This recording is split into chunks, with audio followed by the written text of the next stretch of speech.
এই তো সবাই এসে গেছো। হ্যাঁ, এবার তাহলে রং খেলা শুরু হোক।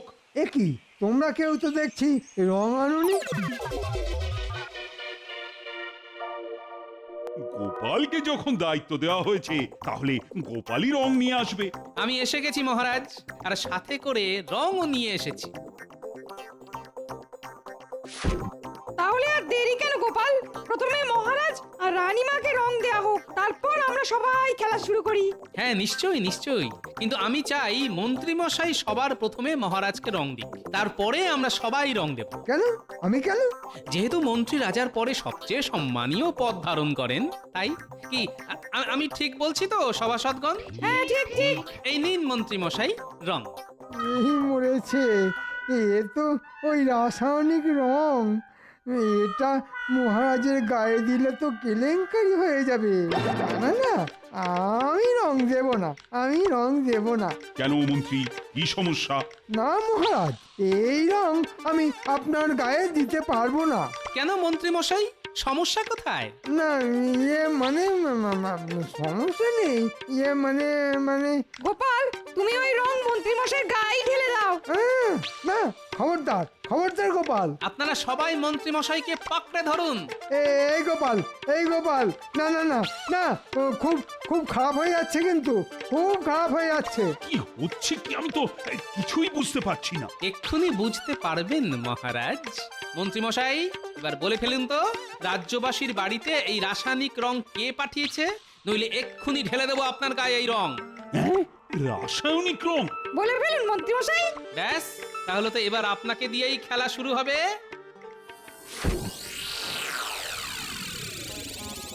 গোপাল, গোপাল, সরে যাও, সরে যাও বলছি। আমার গায়ে রং উঠবে না। কি গোপাল, এটা তুমি মন্ত্রীর গায়ে কি রং ঢাললে? মহারাজ, এটা এক রাসায়নিক কালো রং, যেটা মন্ত্রী মশাই কালকে রাতে সবার ঘরে ঘরে পাঠিয়েছে আর বলেছে রাজবাড়ি থেকে পাঠানো হচ্ছে। সে কি? হ্যাঁ মহারাজ, এই রং যে একবার মাখবে তার শরীরে সারাদিন ধরে সাবান দিয়ে ঘষলেও রং উঠবে না। কি বিজ্ঞানী? হ্যাঁ মহারাজ, গোপাল একদম ঠিক কথা বলেছে। কালকে রাতে গুলটাকে সাথে করে নিয়ে এসেছিল, তারপর সারা রাত ধরে চেষ্টা করে গুলটের শরীর থেকে এই নিকৃষ্ট মানের রাসায়নিক রং তুলতে সক্ষম হই। হ্যাঁ, এই খুবই ভয়ানক কালো রং মহারাজ। হ্যাঁ। প্রহরী, আজ্ঞা করুন মহারাজ। তুমি মন্ত্রীকে গাছের সাথে বেঁধে ফেলো, যাতে এই কালো রং মন্ত্রীর গায়ে আরো শুকিয়ে যায়। মহারাজ, আমার কিছু বলার আছে। আর কি বলা বাকি আছে বলো তো মন্ত্রী? আপনি আমাকে শাস্তি দিচ্ছেন সেসব মাথা পেতে নিচ্ছি, কিন্তু এছাড়াও আরো দুজনের এই শাস্তি প্রাপ্য। কার কার কার? বটা আর ঘটা। আমি রাসায়নিক রং আনিয়েছিলাম, আর তারপর বাড়ি বাড়ি পাঠাই রং দিয়ে আসার জন্যে। ছি ছি ছি ছি ছি, মন্ত্রী, আমার ইচ্ছে করছে এক্ষুনি তোমাকে শুলে চড়াই। না মহারাজ, শুভ দিনে ছুঁচো মেরে হাত গন্ধ করবেন না। আপনি বরং বাকি দোষীদেরকেও ধরে নিয়ে আসার ব্যবস্থা করুন। হ্যাঁ প্রহরী, আজ্ঞা করুন মহারাজ। তোমরাও সদল বলে যাও, আর যেখান থেকে পারো বটা ঘটাকে ধরে নিয়ে এসো। যথা আজ্ঞা মহারাজ। দূর দূর, মন্ত্রী মশাই আমাদেরকে দিয়ে খাটাবেন, আবার দোষের ভাগীদারও আমাদেরকেই হতে হবে। ধুর। ওই দেখুন মহারাজ, দুই মহারথী চলে এসেছেন। প্রহরী, ওদের তিনজনকে একসাথে বেঁধে ফেলো, সব শেষে ওদের ব্যবস্থা নেওয়া হবে। আমাদের ছেড়ে দিন মহারাজ, ভুল হয়ে গেছে। আমাদের ছেড়ে দিন মহারাজ, আমাদের ছেড়ে দিন। না না না না না না, কোনো ছাড়াছাড়ি নেই। অপরাধ যখন করেছো, অপরাধের শাস্তি পেতেই হবে। ভুল হয়ে গেছে। ব্যাস, এবার সব বিপদ কেটে গেছে। এবার তাহলে আসল রং খেলা শুরু হোক। হ্যাঁ, শুরু যে হবে, সব রং আনতে হবে তো। সব মহারাজ রাজবাড়িতে ভাড়ার ঘরে সঞ্চিত করা আছে। যাও প্রহরী, যাও, ভাড়ার ঘর থেকে রং নিয়ে এসো।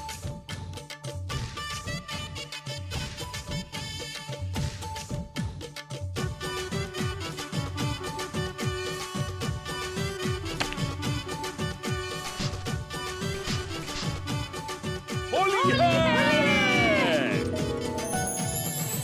বলো মহারাজ কৃষ্ণচন্দ্রের জয়। জয় মহারাজ কৃষ্ণচন্দ্রের জয়। একটা বিশেষ ঘোষণা, আজ দুপুরে তোমাদের সকলের মধ্যাহ্ন ভোজনে রাজবাড়িতে নিমন্ত্রণ, শুধুমাত্র মন্ত্রীবার।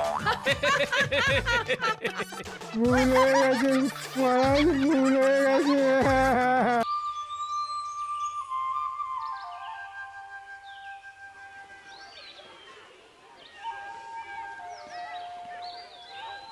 কি ভাই, তোমার এই পটল তো সকালে সকালেই পটল তুলেছে।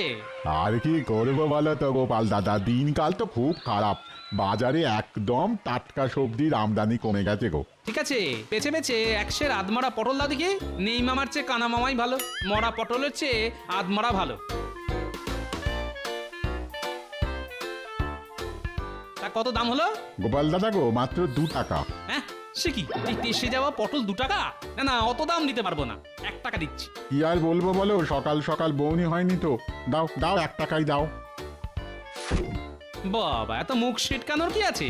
এই পটলের বৌনি কত সকাল আগে হয়ে গেছে সে তো বুঝতেই পারছি।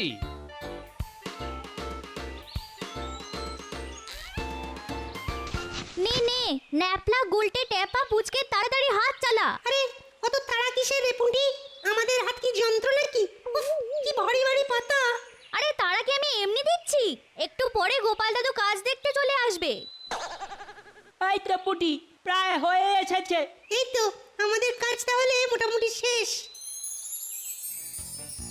কিরে বদমাশের দল, কাজ কত দূর? আমাদের একদম বদমাশ বলবে না বলে দিচ্ছি। ওরে, সে তো তোদের ভালোবেসে বলি রে। যাই হোক, চাঁচর সাজানো তো অনেকটাই হয়ে গেছে দেখছি। হ্যাঁ দাদু, আর কয়েকটা পাতা জুড়ে দিলেই চাঁচড় বানানো শেষ। ঠিক আছে, শোন, তোরা চটপট হাতের কাজটা শেষ করে ফেল। আর হ্যাঁ, বিকেল বেলা সবাই চলে আসবে কিন্তু, রাজসভার সবাই আসবে। সেসব নিয়ে একদম চিন্তা করো না গোপাল দাদু, আমরা দায়িত্ব জ্ঞানে ভরপুর। ঠিক আছে, আরে তোরাই তো আমার ভরসা রে। আমরা না থাকলে না সবকিছুই ফর্সা। দেখেছো? উহ, দেখেছো দেখেছো মানুষটা কাণ্ড দেখেছো? এত বেলা হয়ে গেল এখনো বাড়িতে ফেরার নাম নেই। উহ, এদিকে এদিকে আমি ওনার জন্য ভাত বেড়ে বসে আছি। গিন্নি, খেতে দাও, খুব খিদে পেয়েছে। ওই ওই ওই ওই এতক্ষণে ওনার আসার সময় হলো। হ্যাঁ, আরে বাবা, এবারে রাজবাড়িতে নেড়া পোড়া, হোলি খেলার সব দায়িত্বই তো আমার ঘাড়ে। ঠিক আছে ঠিক আছে, তোমার কত কাজ সে আমি খুব ভালো করে জানি গো। ওই তো একটু আগে পুটির মায়ের কাছে শুনলাম তুমি ওদের বলেছো নেড়া পোড়া করার জন্য চাঁচর সাজাতে। হ্যাঁ বলেছি, তাতে কি হয়েছে? ওরা বেচারা ছোট ছোট ছেলে পুলেরা খাচ্ছে আর তুমি বলছো তোমার কত কাজ। আরে এই তো ওদের বয়স, এখন খাটবে না তো কখন খাটবে? আমি ছোটবেলায় তো একাই খাটাখাটনি করতাম, আমার বন্ধুদের কোনো কাজে হাতই দিতে হতো না। এত খাটতে যে তার ফল তোমার ভুঁড়িতেই প্রকাশ পাচ্ছে গো।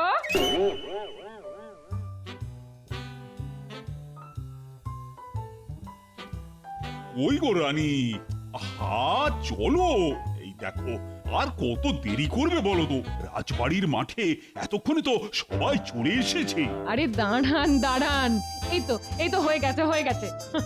রানী, যাচ্ছি তো নেড়া পোড়া দেখতে, এমন সাজছ মনে হচ্ছে যেন নতুন বউ দেখতে যাব। চলুন চলুন। চলো চলো চলো চলো।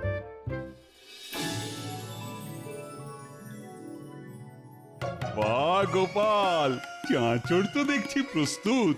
তুমি বেশ দায়িত্ব সহকারে কাজ করেছো মনে হচ্ছে।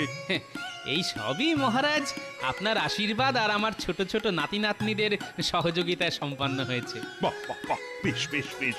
তা সবাইকে দেখছি, কিন্তু মন্ত্রীকে তো দেখছি না। মন্ত্রী মশাই এখনো এসে পৌঁছয়নি মহারাজ। কাজে আসতেও এত দেরি? প্রহরী, আজ্ঞা করুন মহারাজ। তুমি এক্ষুনি মন্ত্রীকে ধরে নিয়ে এসো, আর যদি না আসতে চায় তাহলে বেঁধে নিয়ে আসবে। যথা আজ্ঞা মহারাজ। মহারাজ, আমার মনে হয় আপনি যেহেতু হোলি উৎসবের সমস্ত দায়িত্ব আমার উপর দিয়েছেন, তাই মন্ত্রী মশাইয়ের অভিমান হয়েছে। ওসব মান অভিমান আমি কিছুই বুঝি না। সবাই মিলে একসাথে এবার আমরা হোলি উৎসব উদযাপন করব।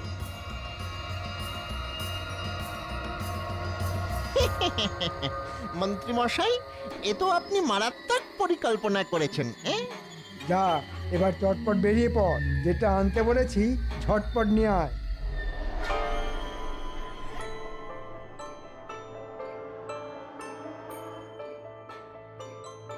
এ কি, প্রহরী আবার আমার বাড়ির দিকে আসছে কেন? চলুন মন্ত্রী মশাই, মহারাজ আপনাকে রাজবাড়ির মাঠে ডাকছেন। একটু পরেই ন্যাড়া পোড়া শুরু হবে। না না না, ওসব ন্যাড়া পড়ায় আমি যাব না। মহারাজের আদেশ, আপনি না আসতে চাইলে আপনাকে বেঁধে নিয়ে যেতে হবে। উহ, কি মুশকিল। চলো চলো চলো, ঢং দেখে আর পারি না। এই যে মহারাজ, মন্ত্রী মশাইকে নিয়ে এসেছি, ওনাকে বাঁধতে হয়নি। কি ব্যাপার মন্ত্রী, তুমি শুভ অনুষ্ঠানে আসনি কেন? এসে কি হবে মহারাজ, আপনার কাছে তো গোপালই সবকিছু। গোপালকেই যখন রাজবাড়ির হোলি খেলার দায়িত্ব দিয়েছেন, তাহলে ন্যাড়া পোড়ার অনুষ্ঠানে গোপালই থাকুক। আমার এসে কি লাভ? না না না না, লাভ লোকসানের কোনো প্রশ্ন নেই মন্ত্রী। গোপাল দায়িত্ব নিয়ে ন্যাড়া পোড়া করার ব্যবস্থা করেছে, সেটা আমার আদেশ ছিল। আর এখন তোমার এবং সকল রাজসভাসদের কর্তব্য সেই অনুষ্ঠানের আনন্দ উপভোগ করা। ব্যাস, এদিকে মন্ত্রী মশাই হিংসার আগুনে জ্বলছে, আর ওদিকে ন্যাড়া পোড়ায় আগুন দেওয়া শুরু হবে। নিন মহারাজ, আপনি চাঁচড়ে অগ্নি প্রদান করুন। আজ আমাদের ন্যাড়া পোড়া, কাল আমাদের দোল, পূর্ণিমাতে চাঁদ উঠেছে, বলো হরি বল। তাহলে এবার শুধু হোলি খেলার পালা। আমরা সবাই একসাথে রাজবাড়ির মাঠে হোলি খেলবো। আচ্ছা গোপাল, আজকে তো আমাদের ন্যাড়াপোড়া হয়ে গেল, তা কালকে হোলি খেলার আয়োজন কত দূর? সব আয়োজন করা হয়ে গেছে রানীমা। রং আবির সব কিছু কিনে রাজবাড়িতে গুছিয়ে রেখেছি, শুধু কালকে সকালবেলা পুজোর পরে খেলা শুরু হওয়ার অপেক্ষা। বাহ গোপাল, বাহ বাহ বাহ। আচ্ছা শোনো, তুমি একবার সন্ধেবেলা আমার কাছে আসবে। কালকে দোল খেলার পরে একটা খাওয়া দাওয়ার ব্যবস্থা করব, সেই নিয়ে একটু আলোচনা করব আর কি। আচ্ছা মহারাজ। এই রং খেলায় সবার মনে রাখার মতো রং খেলা হবে। বাবা, আমি হলাম মন্ত্রী, সব বিপদের শিরোমণি আমি, ষড়যন্ত্রী। গোপাল দাদু, ও গোপাল দাদু, কিরে বল গুলটে, এবারে তো আমাদের জন্য রং কিনে দিলে না দাদু? আবিরও তো কিনে দিলে না দাদু? ওরে এবারে তো আমাদের রাজবাড়ির মাঠেই রং খেলা হবে, তাই সব রং একসাথে কিনেছি। আচ্ছা দাদু, তাহলে আমরা কখন রং খেলবো? কালকে সকাল সকাল আমাদের রাজবাড়ির মাঠে চলে আসিস, ওখানেই সবাই মিলে রং খেলা হবে। আচ্ছা দাদু।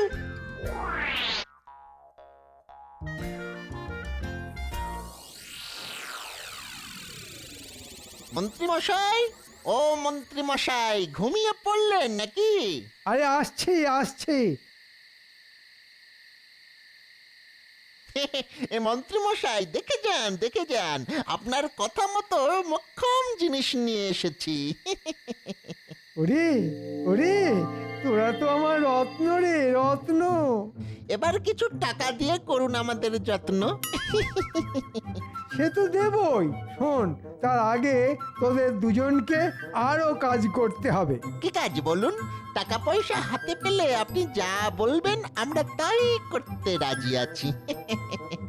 তোরা দুজনে আজ রাতে এ তো জব্বর পরিকল্পনা, খুব ভালো। এই নে তোদের অগ্রিম বকশিস। কাজ মিটে গেলে তোরা আরো পাবি। না না না, এখন চটপট কাজে লেগে পড়। আর হ্যাঁ, দুজনেই একটু ভোল বদল করে যাবি, যাতে কেউ চিনতে না পারে। এই নিয়ে আপনি কোনো চিন্তা করবেন না মন্ত্রী মশাই।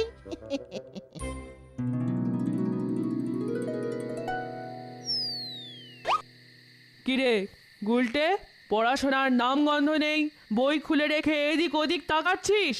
রাত পেরোলে হোলি খেলা, আর এখন কি আর পড়ায় মন বসে মা? কেউ আছে নাকি? এই সন্ধেবেলায় এখন আবার কে আছে? আমি রাজবাড়ি থেকে এসেছি।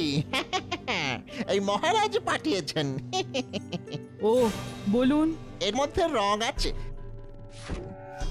কালকে সকালে রাজবাড়ির মাঠে এই রং দিয়েই হোলি খেলবেন, কেমন?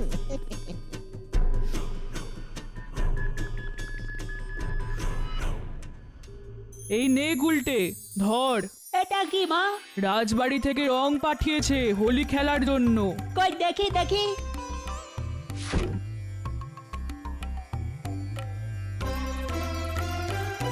ওই গো গিন্নি, দাও দাও, খেতে দাও। ওই এতক্ষণে আসার সময় হলো? আরে মহারাজের সাথে কথা বলছিলাম। তা খাওয়া দাওয়াটাও তো রাজবাড়িতে সেরে আসতে পারতে গো। সেটাও হবে গিন্নি, তবে কালকে রাজবাড়িতে দুপুরবেলা জমিয়ে ভুঁড়ি ভোজ, সবার নেমন্তন্ন। দাও দাও, তাড়াতাড়ি দুটো খেতে দাও দেখি। ওরে থাম থাম, কানা থামা, কানা থামা। গোপাল দাদা, ও গোপাল দাদা। এখন আমার কে এলো? আমি গো গোপাল দাদা, গুলটের মা। ওহো, বলো বলো, কি হয়েছে এত রাতে হঠাৎ? আর বলো না গোপাল দাদা, রাজবাড়ি থেকে যে রং পাঠিয়েছে সেটা মেখে গুলটে কালো ভূত হয়ে গেছে। কত সাবান ঘষলাম কিন্তু কিছুতেই কিছু লাভ হলো না গোপাল দাদা। তা কোথায় গুলটে? এই তো পাশে। মা, কোথায় গুলটে? অন্ধকারে তো কিছুই বোঝা যাচ্ছে না। এই তো দাদু, আমি এখানে। এ তো মহা মুশকিলের কথা। দেখো না গোপাল দাদা, কি বলবো, একজন রাজবাড়ি থেকে এসে রং দিয়ে গেল, সেটা মাখার পর এই অবস্থা। কত ধুলাম ঘষলাম কিন্তু কিছুতেই কিছু হলো না গোপাল দাদা। কখন রাজবাড়ি থেকে লোক এসে রং দিয়ে গেল? এই তো ঘন্টাখানেক আগে। এই দেখো দেখো দেখো, আমাকেও তো রং দিয়ে গেছে, বলেছে কালকে হোলি খেলতে। হ্যাঁ, সে কি? ঘন্টাখানেক আগে তো আমি রাজবাড়িতেই ছিলাম, কেউ তো আসেওনি যায়ওনি। তাছাড়া আমি নিজে দায়িত্ব নিয়ে এবারে রং আবির কিনেছি, লাল নীল হলুদ সবুজ, আর সব রাজবাড়িতেই রেখে এসেছি। তাহলে এরকম কালো রং কোথা থেকে এলো? কে দিয়ে গেল? এই মুখে চাদর চাপা ছিল, বুঝতেই তো পারলাম না কে। তাহলে নিশ্চয়ই একটা গভীর ষড়যন্ত্র আছে। মন্ত্রীমশাই আমার উপরে আজকে বিকেলে অনেক হিংসা করছিল। হিসেবটা কোথাও একটা জায়গায় গিয়ে আটকে যাচ্ছে। গুলটের কি হবে গোপাল দাদা? তুমি একটা কিছু করো। আচ্ছা, আমি কি করব বলো তো? শোনো, তুমি একটা কাজ করো গুলটের মা, তুমি আর আমার গিন্নি লোকের বাড়িতে কি চুপি চুপি বলে এসো এই সর্বনেশে কালো রং যেন কেউ ব্যবহার না করে, আর সব রং যেন আমাকে দিয়ে যায়। যা খেলা কালকে সকালে রাজবাড়ির মাঠে হবে, আমি সব রং নিয়ে যাব। আচ্ছা গোপাল দাদা। আর শোনো গিন্নি, সবাই আজকের এই কালো রং পাওয়ার ব্যাপারটা একদম চেপে রাখবে, বুঝলে? আর গুলটাকে রেখে যাও, আমি ওকে বিজ্ঞানীর বাড়িতে নিয়ে যাব, দেখি বিজ্ঞানী কোনোভাবে গুলটের মুখের রং তুলতে পারে কিনা। চল গুলটে।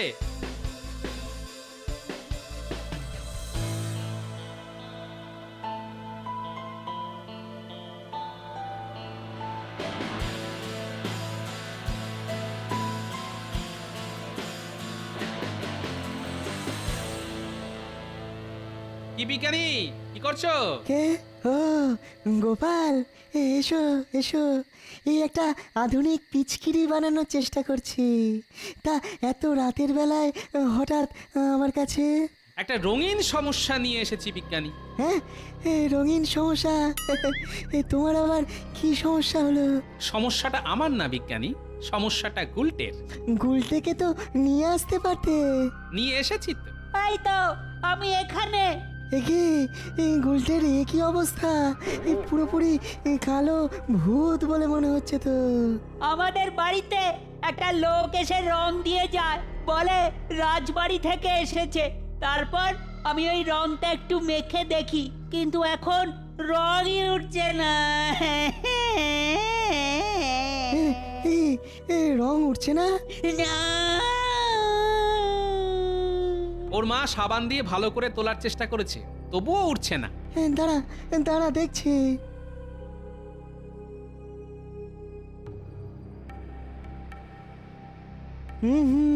এ তো কোনো সাধারণ রং নয় গোপাল, এ তো এক ধরনের রাসায়নিক। হ্যাঁ, এই 1 বছর লেগে যাবে এই রং তুলতে। আমার মুখের রংটা তুলে দিন না। দেখো না বিজ্ঞানী, তুমি কিছু করে রংটা তুলে দিতে পারো কিনা। ঠিক আছে গোপাল, তুমি গুলটেকে রেখে যাও, আমি বিপরীত রাসায়নিক দিয়ে রং তুলে দেবো। কিন্তু তার জন্যে অনেক সময় লাগবে। সে তুমি তোমার সময় নাও বিজ্ঞানী, আমি গুলটেকে তোমার কাছে রেখে গেলাম, তুমি রং তুলতে থাকো। আর আমিও কালকে এই রঙের মালিককে হাতে নাতে ধরবো। শোনো বিজ্ঞানী, তুমি তোমার কাজ করো। আমাকে এখন সব রাজসভাসদদের সাথে একটা বিশেষ পরিকল্পনা করতে হবে। আমি চললাম। হ্যাঁ আচ্ছা গোপাল, এসো। গুলটে, এদিকে আয়, এদিকে আয়।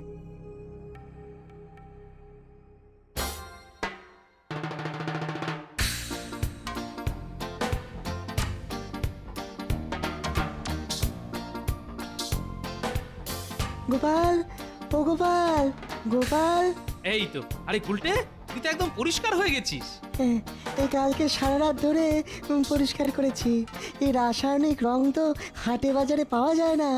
তাহলে কে দিল?